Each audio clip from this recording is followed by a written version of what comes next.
Sa mga babiyahe papuntang probinsya ngayon magpapasko, doble ingat po. Sa Calauag, Quezon Province, 3 tauhan ng Department of Budget and Management ang kritikal nang bumangga ang kanilang sasakyan sa isang delivery van. Sa Olongapo City naman, na mahigit 5 ang sugatan sa banggaan ng 2 bus. May news to go si Dante Perelio. Inaasahan na tuwing magpapasko ang pagdaming muli ng mga bibiyahe papuntang probinsya. Kaya dapat doble ingat sa kalsada.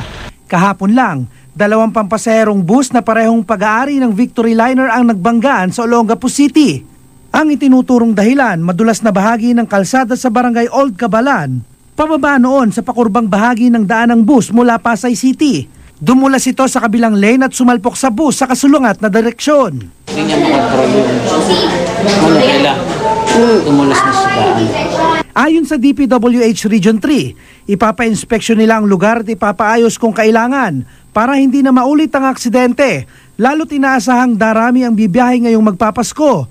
52 ang nasugatan sa aksidente. Kritikal ang lagay ng isa sa mga bus driver.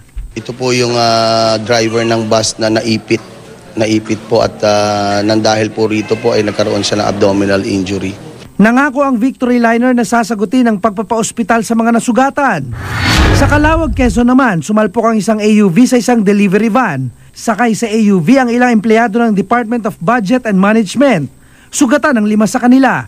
Pauwi na sila mula sa relief operation sa Tacloban nang mangyari ang insidente. Ayon sa isang taga-DBM, nakatulog ang kanilang driver kaya napunta ang sasakyan sa kabilang lane. Dante Perelio, GMA News.